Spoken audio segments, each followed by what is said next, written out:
Shalom sahabat Lexio Divina yang dikasihi Tuhan Yesus Kristus. Selamat hari Minggu, selamat beribadah.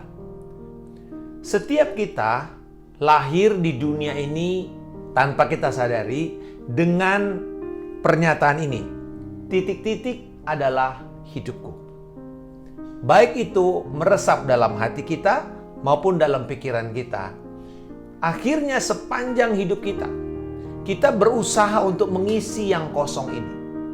Ada yang mengisinya itu dengan ideologi, pemahaman, keyakinan, dengan orang-orang di sekitarnya, dengan benda-benda, dengan identitas-identitas atau ketertarikan tertentu, dan kemudian juga bahkan pengalaman-pengalaman. Ada juga yang bahkan lebih berbahaya, yaitu misalnya seks, minum-minuman, alkohol, atau bahkan pesta-pesta pora, ya partying all the time. Mungkin ada beberapa yang mengisi dengan hal yang kurang berbahaya. Contoh, nonton. Saya ingat, saya ada masa di mana saya harus nonton bioskop pada waktu itu ya. Belum sekarang dengan segala macam gadget. Nonton bioskop minimal 2 kali dalam seminggu. Itu seperti sebuah kewajiban. Ada yang traveling, ada yang makan-makan. Wah, pokoknya kita mesti kulineran. Nggak bisa lihat hari libur, nggak bisa lihat hari yang kosong sedikit. Kita harus pergi kulineran. Atau juga ada yang menghabiskan waktu dengan olahraga, ya lebih sehat ya. Apa saja bentuk olahraga yang menjadi ketertarikannya. Beberapa memberikan ide mengisinya dengan hal-hal yang lebih mulia. Keluarga, pasangan hidup, anak, atau karir. Oh, kepada orang Kristen, pelayanan. Ya, hal-hal yang kelihatannya bisa membuat satu kepuasan. Nah, pertanyaannya sekarang, apakah yang akan kita isi dan akan berdampak kekal dalam hidup kita? Kristus.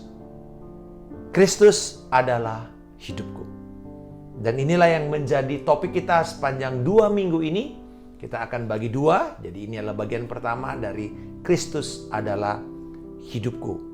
Dan ayat pembuka kita dari Kolose pasal yang ketiga ayat 15 sampai dengan 17. Hendaklah damai sejahtera Kristus memerintah dalam hatimu, karena untuk itulah kamu telah dipanggil menjadi satu tubuh, dan bersyukurlah. Hendaklah perkataan Kristus diam dengan segala kekayaannya di antara kamu, sehingga kamu dengan segala hikmat mengajar dan menegur seorang akan yang lain, dan sambil menyanyikan mazmur dan puji-pujian dan nyanyian rohani, kamu mengucap syukur kepada Allah di dalam hatimu. Dan segala sesuatu yang kamu lakukan dengan perkataan atau perbuatan, lakukanlah semuanya itu dalam nama Tuhan Yesus sambil mengucap syukur oleh Dia kepada Allah Bapa kita. Kita berdoa. Bapa di surga, kami bersyukur pada saat ini Engkau mengajarkan apa yang paling penting yang harus kami isi sepanjang hidup kami. Dan biarlah kiranya pernyataan akan Kristus adalah hidup kami diberikan oleh Roh Kudus kepada hati dan pikiran kami, sehingga kami mengerti tujuan hidup yang sekarang sampai kepada kekekalan. Di dalam nama Tuhan Yesus Kristus kami telah berdoa dan mengucap syukur. Haleluya. Amin. Sahabat sekalian, ketika Rasul Paulus menulis ini kepada jemaat di Kolose, kita tahu ini salah satu dari surat-surat penjara. Dan di sini dia berbicara bagaimana kehidupan mereka setelah dia mengajarkan tentang siapa mereka, identitas mereka di dalam 3 pasal pertama. Lalu kemudian dia mulai bergeser kepada perilaku. Jadi bagaimana sekarang? Dan di sini Rasul Paulus memberikan kepada kita pengajaran bagaimana Kristus itu menjadi yang terutama.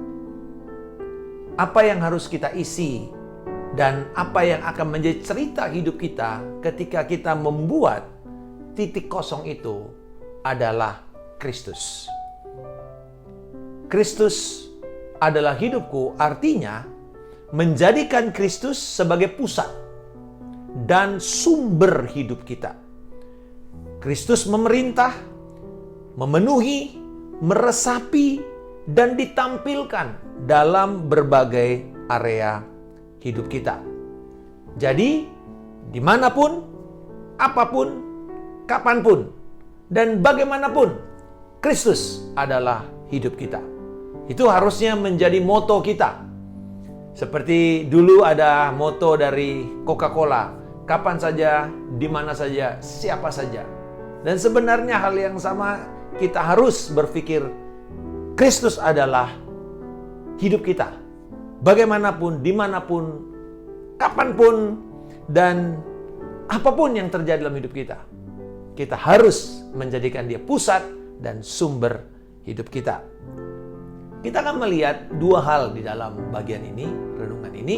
Yang pertama, ketika Kristus adalah hidup kita, di dalam ayat yang ke-15.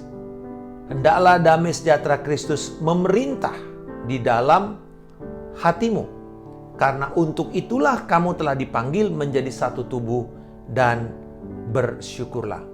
Rasul Paulus mengatakan kepada komunitas orang percaya pada waktu itu, bukan hanya pribadi tetapi komunitas. Ini loh alasan kamu tuh harus hidup bersama-sama di tengah-tengah keadaan yang tertekan, yang mengalami kesulitan, dan berbagai macam latar belakang orang, suku, bahkan beberapa itu adalah orang-orang yang tidak disukai, seperti orang Skit, orang barbar, yang memang orang-orang yang tidak berpendidikan, yang tidak punya adab yang baik pada waktu itu menurut ukuran Romawi atau ukuran Yunani. Orang Skit adalah orang yang sangat ganas. Ini suku yang kalau perang membacok kepala daripada musuhnya dan kemudian memotong itu dan tengkoraknya dijadikan sebagai alat makan atau alat minum. Sangat mengerikan sekali. Tetapi ketika mereka berkumpul bersama-sama karena Kristus, maka mereka harus memiliki sebuah keputusan untuk menjadikan damai sejahtera Kristus itu dan bukan keadaan sekeliling menjadi faktor penentu dalam sikap dan tindakan mereka. Kata kuncinya di sini adalah memerintah. Itu kata verba atau kata kerja yang ditekankan Paulus. Hendaklah damai sejahtera Kristus itu memerintah di dalam hatimu. Memerintah berarti dia yang mengendalikan, dia yang menjadi faktor penentu, dia yang akan mengarahkan kita. Dan setelah itu, bahwa damai sejahtera Kristus yang diberikan kepada kita juga akan menolong kita bagaimana menafsirkan pengalaman-pengalaman kita untuk merespon tantangan-tantangan yang ada. Kita mesti sadar bahwa setiap kali kita menghadapi sebuah tantangan, baik itu pekerjaan atau keadaan yang terjadi atau menimpa orang sekitar kita, anak kita, pasangan kita, maka cenderung kita akan mulai memberikan pandangan dari pengalaman kita, tentu. Tetapi juga ada yang berbahaya di sini. Kalau semata-mata pengalaman saya yang saya berikan, maka belum tentu pengalaman itu cocok dan relevan. Atau yang kedua, kalaupun itu baik, kita berusaha memaksa dia ditarik kepada proyeksi diri kita atau kepada masa lalu kita. Jadi tujuan daripada pengalaman itu adalah pembelajaran. Maka kita harus menginterpretasi pengalaman-pengalaman itu terkait dengan tantangan yang sekarang. Karena pasti sudah berbeda waktu, berbeda konteks, walaupun sama-sama masalah pekerjaan gitu ya, atau masalah pendidikan, atau masalah usaha, keluarga, tetapi pasti ada yang bedanya. Contoh misalnya, kita diberhentikan dari pekerjaan, atau misalnya kita punya masalah relasi yang putus atau rusak. Kita bisa bilang pengalaman saya sebelumnya waktu melewati ini begini. Itu baik. Tetapi kita mesti menginterpretasi baik dengan benar supaya kita bisa merespon dengan baik. Nah, disinilah damai sejahtera Kristus itu akan menolong kita. Bagaimana kita menghasilkan sebuah ketenangan batin di tengah-tengah kekacauan.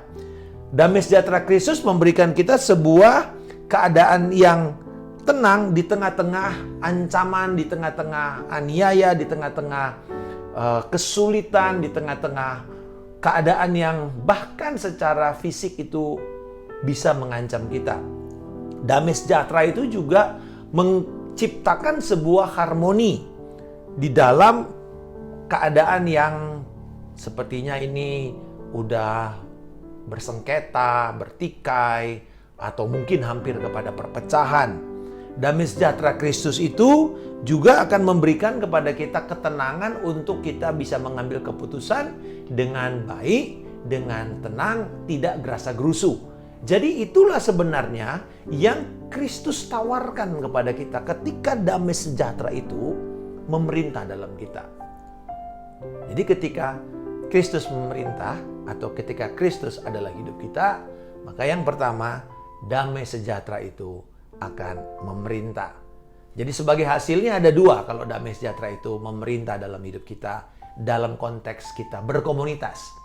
Yang pertama, relasi kita dengan orang lain menjadi lebih sehat.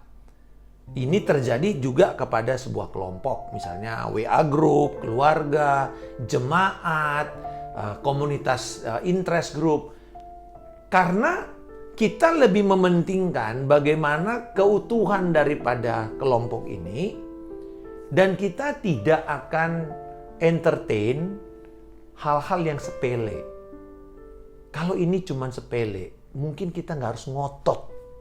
Lebih baik mungkin kita mengalah demi terciptanya damai sejahtera. Jadi kenapa? Karena damai sejahtera kita itu lebih kuat. Kita bisa menafsirkan keadaan itu dengan benar. Itu sebabnya kita bisa mengabaikan, udahlah yang begini nggak usah diributin, daripada akhirnya mungkin menjadi keadaan yang meruncing. Saya akan mengampuni, mengabaikan, dan melepaskan berkat. Yang kedua, yaitu sikap bersyukur mengalahkan rasa keluh kesah, sikap yang nyinyir, yang mungkin jadi pahit terhadap keadaan yang sulit yang sedang kita harus hadapi dan jalani. Kenapa? Karena damai sejahtera. Jadi damai sejahtera itu bikin kita menjadi tenang, bikin kita bersuka cita. Karena Rasul Paulus mengatakan, dan bersyukurlah. Ini sebuah imperatif, bersyukurlah kamu. Kalau damai sejahtera sudah ada, kamu akan keluarlah dengan ucapan syukur. Yang kedua, ketika Kristus adalah hidup kita, ayat berikutnya Rasul Paulus mengatakan tentang peranan firman Allah, peranan anugerahnya, peranan kebenarannya, peranan Injilnya, beritanya, pengajarannya di dalam hidup kita. Kita akan dipenuhi, diperkaya dengan firman-Nya, dengan perkataannya. Rasul Paulus mengatakan, hendaklah perkataan Kristus diam dalam segala kekayaannya di antara kamu. Statement ini menyiratkan satu kondisi permanen, menetap di dalam hati atau diri seseorang. Dengan kata lain, firman Tuhan itu tersedia kapan saja. Dalam segala situasi, kita memerlukan firman itu, dia akan keluar memberikan jawaban. Inilah yang luar biasa. Dan disinilah sebenarnya mekanisme Tuhan itu berbicara kepada kita. Dia hanya bisa berbicara lewat firman yang sudah masuk di dalam hati dan pikiran kita. Jadi dia nggak bicara dari sudut kekosongan begitu, enggak. Dan itu sebabnya kita tidak boleh membangun sebuah kebiasaan hanya random gitu ya. Cari-cari atau melihat-lihat keadaan, cari-cari tanda, cari-cari firasat. Jangan. Kembali kepada firman Allah. Itu sebabnya kenapa kita berdisiplin membaca firman, mempelajari firman, supaya firman itu diam. Dan kapanpun kita memerlukan, selalu akan ada keluar jawaban firman. Dan inilah yang harusnya terjadi ketika Kristus memerintah dalam hidup kita. Dan sebagai penutup, marilah kita renungkan pernyataan ini.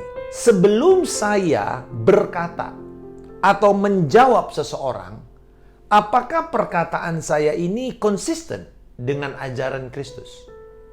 Apakah ucapan saya memuliakan Kristus? Apakah saya memperlihatkan kesetiaan kepada Kristus? Pertanyaan-pertanyaan ini sangat menolong kita untuk mengarahkan perkataan dan tindakan kita, perilaku kita, supaya Kristus akan dinyatakan di dalam dan melalui hidup kita.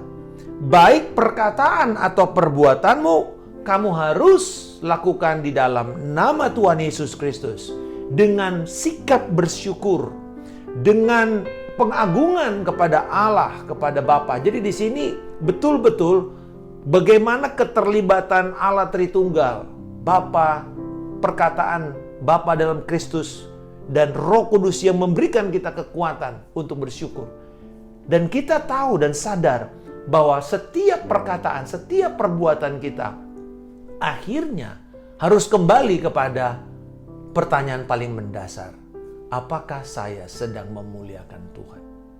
Apakah saya sedang memperlihatkan kesetiaan saya kepada Kristus yang telah menyelamatkan saya, yang telah memberikan dirinya kepada saya, yang telah menebus saya dari setiap kutuk, kegagalan, kematian, dan memberikan kepada saya berkat, kehidupan, bahkan sampai kepada kehidupan kekal bersama dengan Dia di sorga mulia.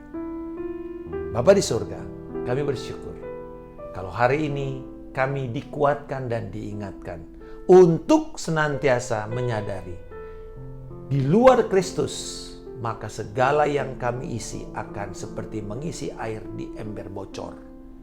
Biarlah pada hari ini kami menyadari bahwa Kristuslah damai sejahtera kami. Kristuslah hikmat kami. Dan biarlah pada hari ini damai sejahtera dan firman Tuhan itu menetap di dalam hati kami.